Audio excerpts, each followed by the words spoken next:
Hai guys, pernah nggak sih lo lihat baliho-baliho macam kayak gini ada di pinggir jalan?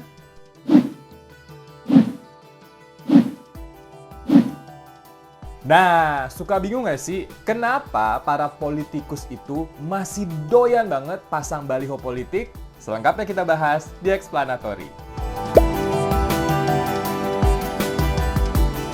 Politikus pasang baliho politik di pinggir jalan bukan hal yang baru.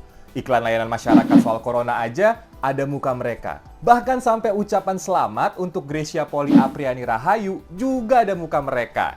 Ya emang, baliho, banner, spanduk, billboard merupakan sarana komunikasi yang biasa digunakan untuk menyampaikan pesan kepada publik. Ini baik untuk produk barang dan jasa, dan juga tebar pesona politikus Indonesia.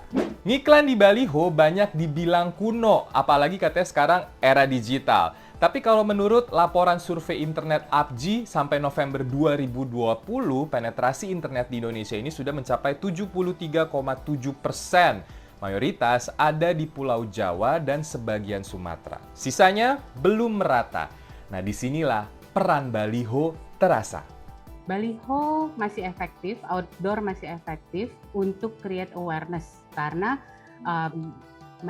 kita dengan out of home itu, dengan si billboard ini gitu ya, kita bisa menggrab orang yang nggak di rumah, yang captive, dan mereka ada di luar, dan itu kan berkali-kali sehingga secara tidak sadar kesimpan nih di kepala. Tapi kalau konteksnya iklan politik, nggak semudah itu hitungannya Ferguso. Karena kesuksesan promo politik tujuannya adalah kemenangan atau keterpilihan para calon. Artinya dengan pemasangan baliho diharapkan bisa meningkatkan elektabilitas mereka. Nah, ada nggak sih hubungan antara pemasangan baliho dengan peningkatan elektabilitas calon? Tidak otomatis bahwa dari popularitas atau kedikenalan ke elektabilitas itu di tengahnya masih ada likability, disukai dulu. Jadi dikenali, disukai, baru dipilih. Nah, misalnya kalau orang suatu tokoh 70% sudah dikenal, biasanya kalau ditanyakan, apakah Anda menyukai tokoh ini? Ya, itu biasanya turun drastis dia. Katakanlah misalnya disukainya tinggal 40%. Tanya lagi, dari 40% yang suka ini, berapa yang akan milih Anda kalau dia mau jadi calon presiden? Bisa jadi cuma melorot sampai 11%, 5%. Tapi ini impossible ya kalau tadi orang ini nggak melewati tahap disukai dulu. Itu nggak ada ceritanya. Masang baliho politik itu nggak bisa asal-asalan. Butuh hitung-hitungan yang pas, harus sesuai dengan key message dan juga target audiensnya. Tapi kita sering banget ngelihat warganet bilang kalau baliho politik Indonesia tuh gitu-gitu aja. Template-nya nih biasanya tuh muka mereka gede banget. Terus di sekitarnya ada jargon atau isi dari kampanyenya. Jangan-jangan emang gitu kali formula sukses baliho politik di Indonesia? Terpenting adalah untuk outdoor itu harus simple. Message-nya nggak banyak. Karena orang tidak akan berada di situ lama. Pada prinsipnya dia lewat gitu kan. Nah, kalau ditanyakan apa yang harus ditampilkan, itu memang harus identity dari satu produk atau identity dari satu brand, entah itu packagingnya, entah itu namanya gitu ya.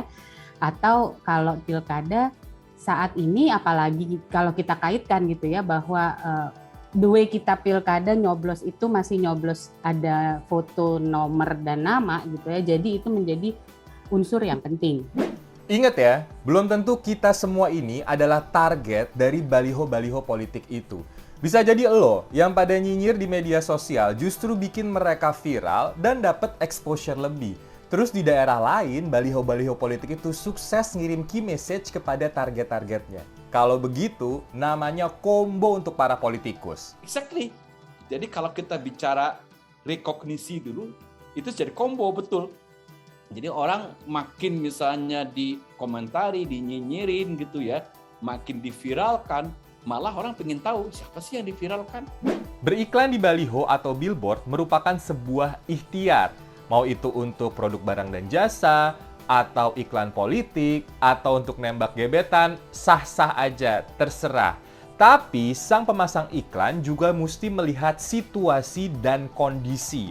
Jangan masang baliho yang bermewah-mewahan di tengah pandemi COVID-19. Termasuk juga kampanye terselubung. Slow aja, 2024 masih jauh, Bung.